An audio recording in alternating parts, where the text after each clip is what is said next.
नमस्कार, स्वागत है आप सभी का। आज की चर्चा में मैं हूं आपके साथ अमृता चौरसिया और आज की हमारी चर्चा का विषय है केंद्रीय विश्वविद्यालयों में संयुक्त प्रवेश परीक्षा। आसमान छूती कट ऑफ लिस्ट और मार्क्स आधारित एडमिशन व्यवस्था से छात्रों को अब जल्द ही निजात मिलेगी।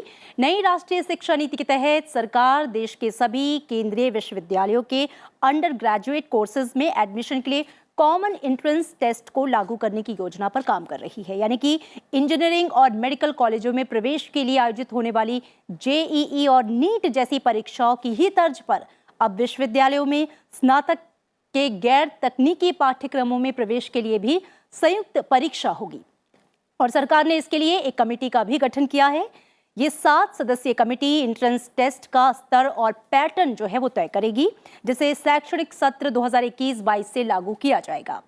शिक्षा मंत्रालय ने इन परीक्षाओं को कराने का जिम्मा कॉमन एंट्रेंस एग्जाम का आयोजन कराने वाली नेशनल टेस्टिंग एजेंसी यानी कि एनटीए को सौंपा है। सभी केंद्रीय विश्वविद्यालयों के यूजी कोर्स में दाखिले के लिए ये टेस्ट जरूरी होगा और इसका सबसे ज्यादा जो फायदा है वो जाहिर तौर पर छात्रों को मिलेगा, उन अभिभावकों को मिलेगा जिन्हें अभी स्नातक में प्रवेश के लिए कई विश्वविद्यालयों में आवेदन करना होता है और ऊंची कट ऑफ लिस्ट से जूझना पड़ता है। और इस विषय पर चर्चा करने के लिए हमारे साथ 2 खास मेहमान जुड़ रहे हैं। प्रोफेसर एम जगदीश कुमार हैं जो कि मेंबर हैं नेशनल टेस्टिंग एजेंसी के, साथ ही कुलपति जेएनयू। सर, बहुत स्वागत है आपका। साथ ही प्रोफेसर हरीश चंद्र सिंह राठौर हैं हमारे साथ जो कि वाइस चांसलर हैं central university of south Bihar. आप दोनों का बहुत स्वागत है। सर, पहला क्वेश्चन प्रोफेसर जगदीश मैं आपसे करना चाहूंगी। ये जो नई व्यवस्था नई शिक्षा नीति के तहत सरकार लागू करने जा रही है, जिस पर काम भी चल रहा है कि केंद्रीय विश्वविद्यालयों के लिए संयुक्त प्रवेश परीक्षा, सबसे पहले समझना चाहेंगे कि इसका पूरा मसौदा क्या है, किस तरीके से ये ऑर्गेनाइज कराई जाएगी और जो पहले की व्यवस्था थी उससे ये कैसे अलग है। देखिए, आपका प्रश्न को समाधान देने के पहले मैं कुछ इंफॉर्मेशन देना चाहता हूं हमारा दर्शकों के लिए जी। हमारा देश में 12th स्टैंडर्ड एग्जाम्स में कम से कम 1 करोड़ स्टूडेंट्स ने बैठता है और इसमें कम से कम 70 लाख स्टूडेंट्स पास होता है और पास होने के बाद एडमिशन के लिए यूनिवर्सिटीज और कॉलेजेस में एडमिशन के लिए अप्लाई करते हैं ये स्टूडेंट्स। और हमारा देश में राज्य सरकार का बोर्ड्स है 50 के ऊपर और हमारा केंद्र सरकार का है 3 बहुत बड़ा बोर्ड्स भी है। और ये बोर्ड्स में जो एग्जाम्स होते हैं +2 स्टैंडर्ड में इसमें बहुत अंतर होता है। कुछ क्षेत्रों में 80% मार्क्स लाने के लिए बहुत मुश्किल होगा और कुछ क्षेत्रों में 90% भी बहुत इजीली मिल जाएगा।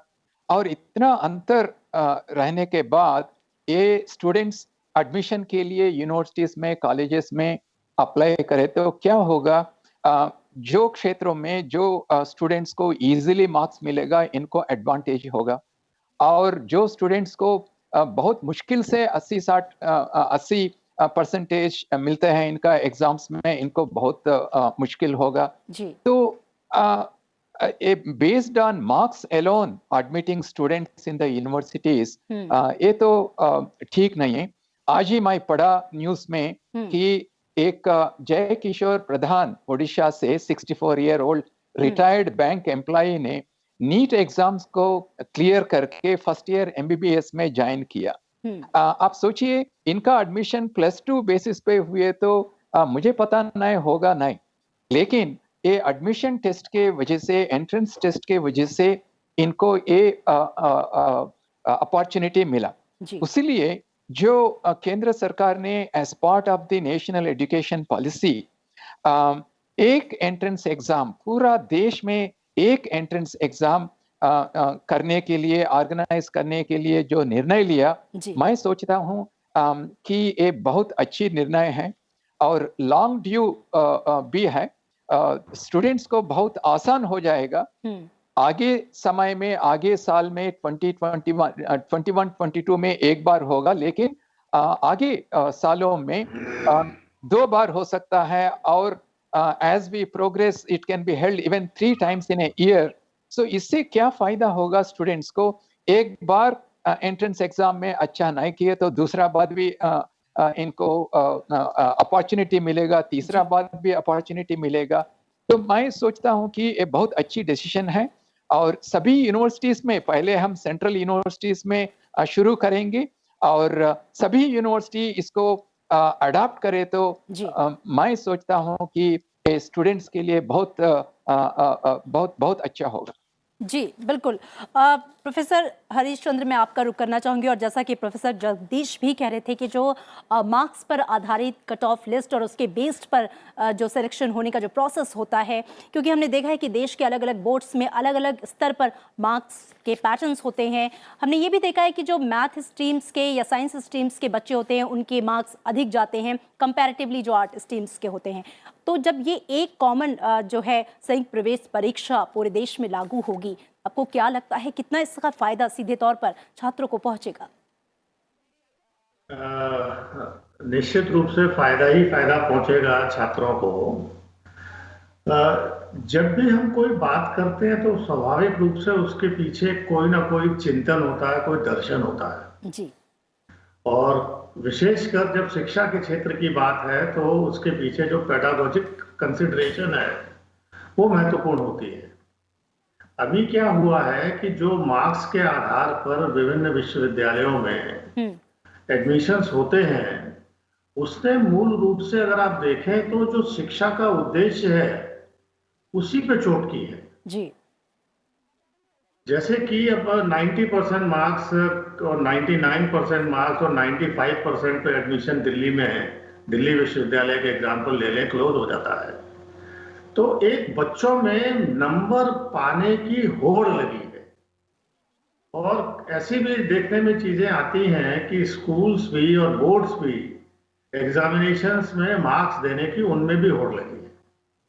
तो basically nobody is chasing education, people are chasing, students are chasing and parents are compelling. मतलब अभिभावक भी बच्चों के ऊपर इस तरीके का दबाव बनाते हैं कि वो मार्क्स लाओ, मार्क्स लाओ। नोबडी इज बॉदर्ड कि बच्चा सीख क्या रहा है, कैसे सीख रहा है। और उस प्रक्रिया में हम देखते हैं कि बच्चे इतने इनॉर्मस प्रेशर में भी आ रहे हैं कि वो सुसाइड्स करते हैं और वो मेंटली डिस्टर्ब होते हैं। ये एक पक्ष है। तो अब जब हम नेशनल लेवल टेस्टिंग की बात करेंगे तो वो प्रारूप क्या होगा, उसमें हम कैसे करेंगे, वो तो अभी ये कमेटी जो बनाई गई है उसके ऊपर चर्चा करेगी जी। उसके लिए हम एक ज्वलंत उदाहरण देखते हैं, अमेरिका का ही ले लीजिए। वो एक जीआरई करता है और जीआरई से पूरे विश्व के लोगों को सिलेक्ट कर लेता है अपने विश्वविद्यालयों में एडमिशन के लिए। तो हम लोग भी उस तरीके का करेंगे और मुझे लगता है कि जब हम डिस्कस करेंगे तो उसमें एप्टीट्यूड की बात होगी, रुचियों की बात होगी और भी दूसरी बातें होंगी। तो उसके आधार पर क्या होगा कि एक तो शिक्षा का जो स्तर है, जो दौड़ नंबरों से हटकर शिक्षा की तरफ आएगी, एक बेटर टेस्टिंग की तरफ आएगी, तो एक तो वो होगा। जहां तक विद्यार्थियों की बात है, विद्यार्थियों का एक छोटा सा एग्जाम्पल लेके, क्योंकि बहुत विषय वो होता है, समय सीमित है, एक एग्जाम्पल लेके बात को समझाया जा सकता है। आज की तारीख में विद्यार्थी को ये पता नहीं होता है कि उसका एडमिशन किस विश्वविद्यालय में होगा। वो जानता है कि मुझे अमुक कोर्स में एडमिशन चाहिए, मेरी रुचि है, और उसके लिए वो 3 में अप्लाई करता है, 4 विश्वविद्यालय में अप्लाई करता है, क्योंकि ऐसा होता है कि एक तो उसके ऊपर आर्थिक फॉर्म भरने में पैसा खर्च होता है, फिर कई बार एग्जामिनेशंस की डेट्स या एडमिशन प्रोसेस की डेट्स ओवरलैप करती हैं, क्योंकि बहुत से विश्वविद्यालय एडमिशन एंट्रेंस एग्जामिनेशन भी लेते हैं और मार्क्स के आधार पर भी करते हैं। अब 4 में मैंने अप्लाई किया और इत्तेफाक से मेरा 4 में नहीं हो पाया और मैंने कहीं अप्लाई ही नहीं किया, मेरा तो साल खराब हो गया। अब अगर ऑल इंडिया एंट्रेंस एग्जामिनेशन कोई होगा सेंट्रल यूनिवर्सिटीज के लिए, तो उसके पास जो भी उसका स्कोर आएगा, वो स्कोर उसका एक निश्चित समय तक के लिए वैलिड होगा।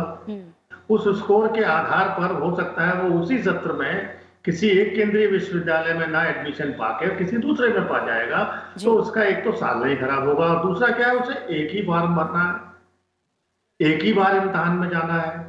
तो ट्रैवलिंग का रिस्क, फाइनेंशियल जो दिक्कतें हैं वो, और पेरेंट्स को अमूमन 12th के बच्चों को खास करके अगर आप देखेंगे तो सबको लेकर जाना पड़ता है, और विशेषकर जो गर्ल्स हमारी स्टूडेंट्स हैं, अलग अलग जगहों पे एडमिशन के लिए जाना पड़ता है। तो वो सारी चीजों के ऊपर आप देखेंगे प्रत्यक्ष रूप से, परोक्ष रूप से, दोनों रूपों से विद्यार्थियों को ही लाभ होगा। और कोई भी व्यवस्था जो होती है वो व्यवस्था विद्यार्थियों के हित में बननी चाहिए। तो ये तो एक बहुत भारी पक्ष है।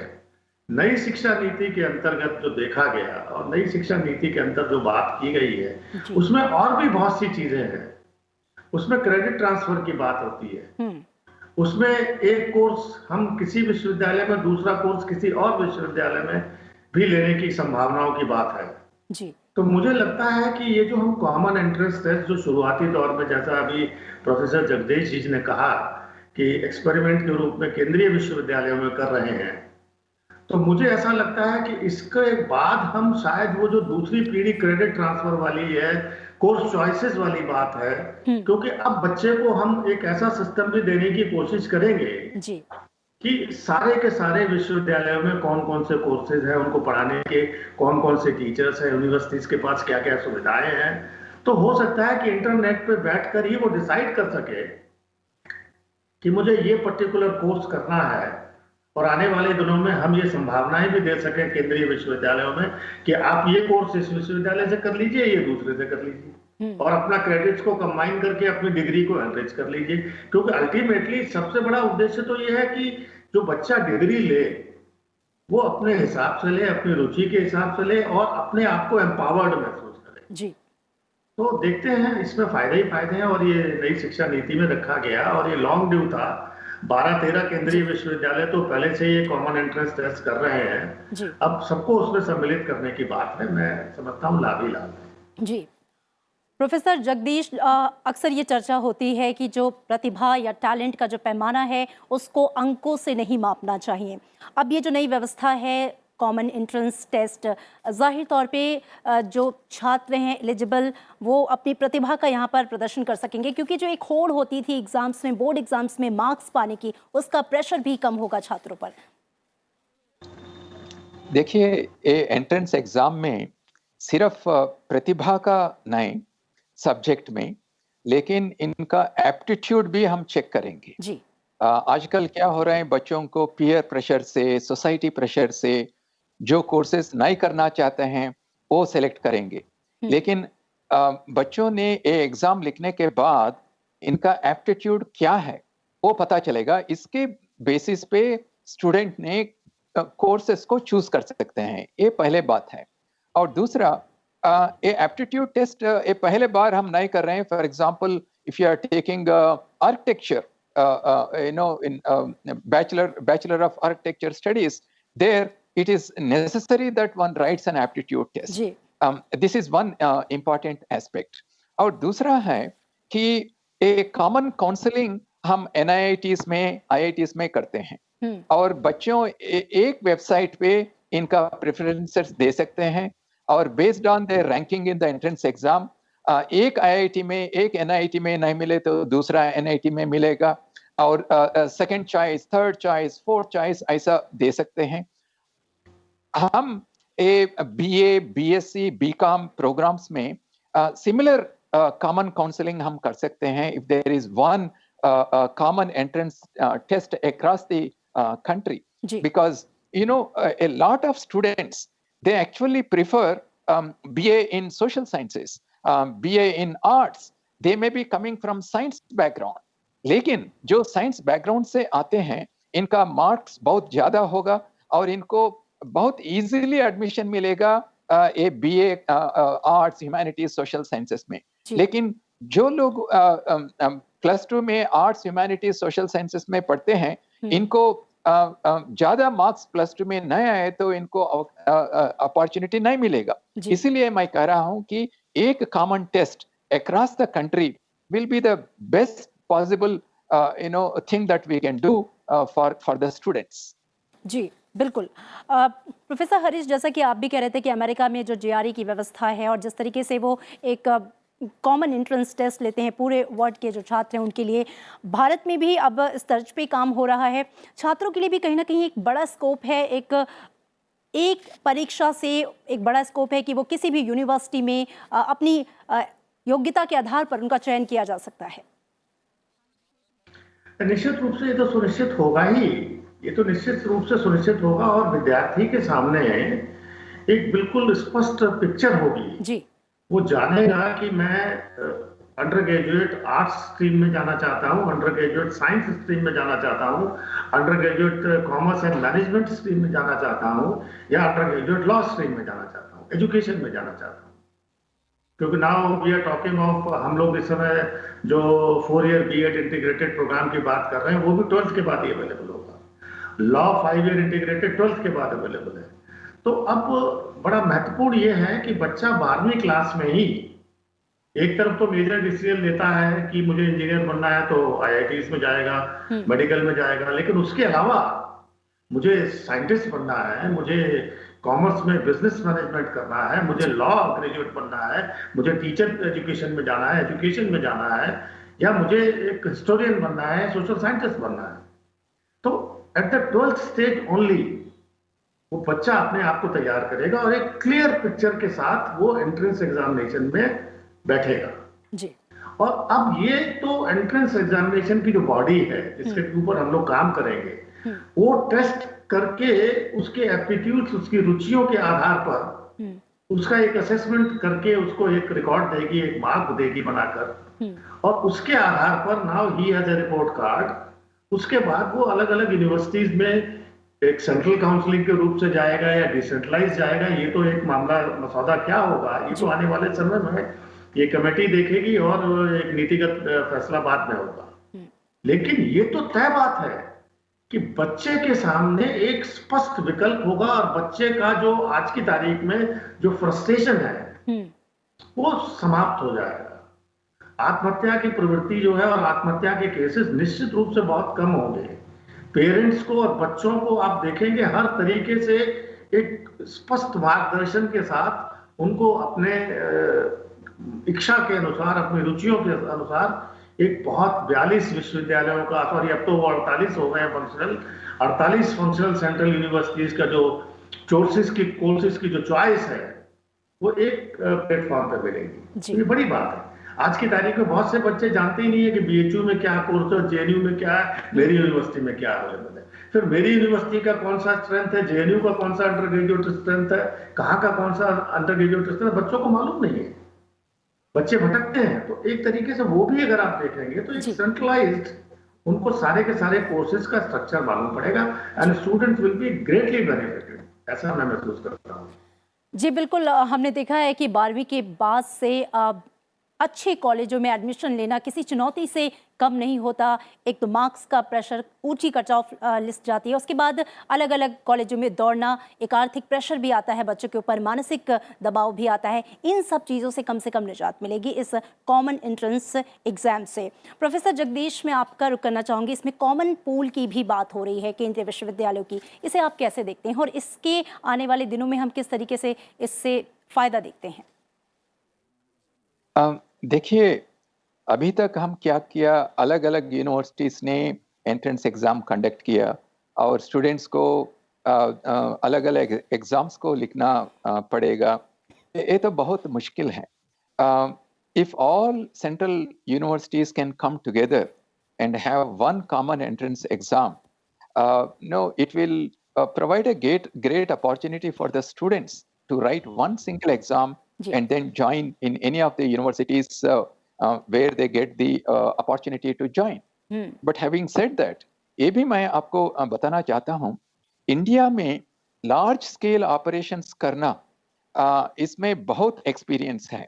आप इलेक्शंस देखिए, और अब हम कोविड वैक्सीन के लिए हम प्रिपरेशंस कर रहे हैं, कोने देश में कोने कोने को हम वैक्सीन को सप्लाई करने के लिए हम व्यवस्था कर रहे हैं। So similarly for the entrance examinations, some people may think, can we conduct such a large scale computer based test across the country? देखिए, अभी हमारा पास NTA नेशनल टेस्टिंग एजेंसी बहुत अच्छी ऑर्गेनाइजेशन है और IIT तरफ से भी, NIT तरफ से भी हमारा बहुत एक्सपीरियंस है लार्ज स्केल एग्जामिनेशंस कंडक्ट करने में।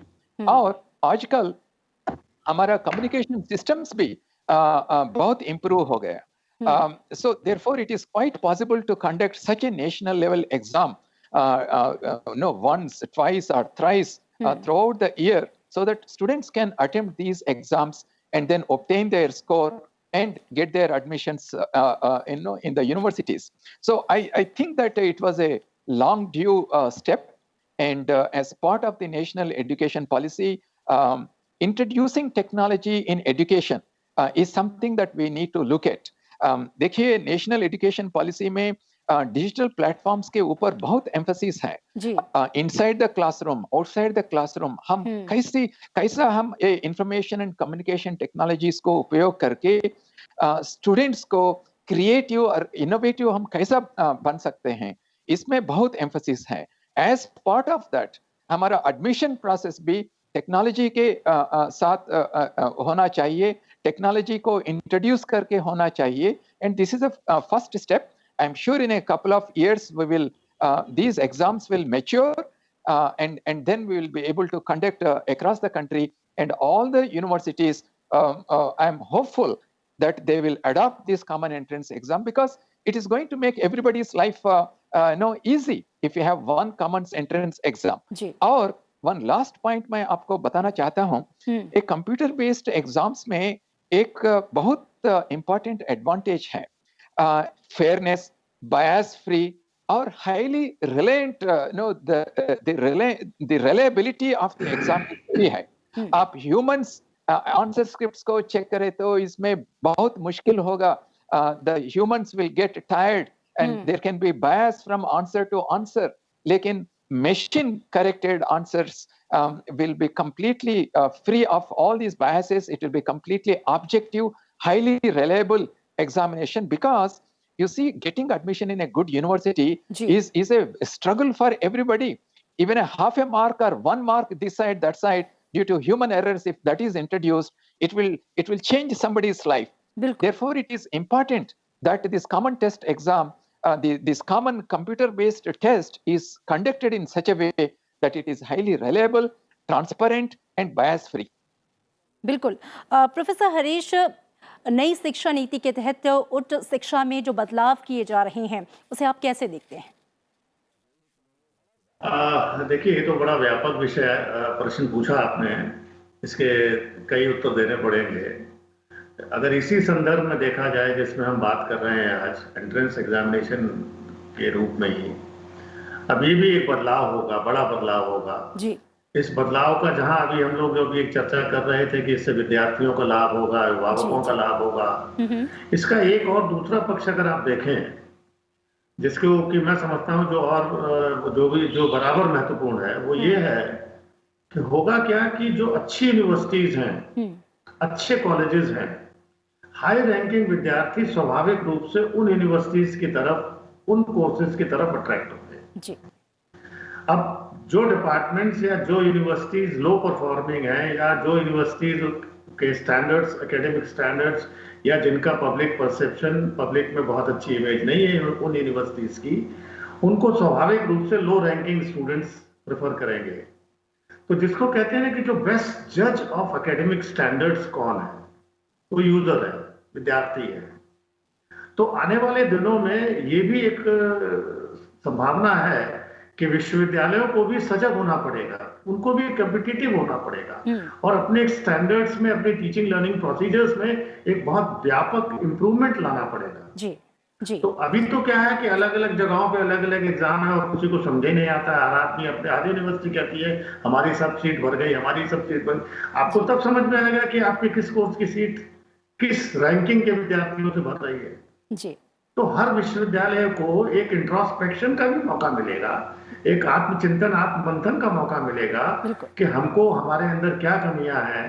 और मैं तो ये भी कहूंगा कि जो अभी हमारी यूनिवर्सिटीज की जो रैंकिंग सिस्टम्स हैं, उन रैंकिंग सिस्टम्स में एक परसेप्शन, पब्लिक परसेप्शन एक बहुत बड़ा पैरामीटर है जिसको कि स्कोर दिया जाता है.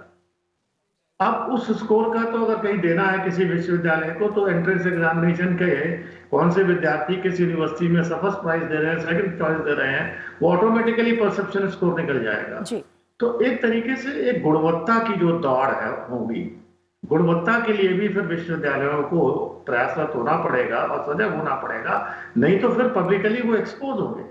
जी तो एक ये पक्ष भी मुझे दिखाई देता है। तो इस तरीके से देखिए, नई शिक्षा नीति की जब आपने व्यापक उसमें बात की, जी तो बहुत से ऐसे पक्ष हैं जिन पक्षों को जब हम लागू करेंगे जी तब समझ में आएगा कि वो कहां पर जाके क्या सुधार लेकर आएंगे। जी तो सुधार तो निश्चित रूप से हर दिशा में होगा। बिल्कुल।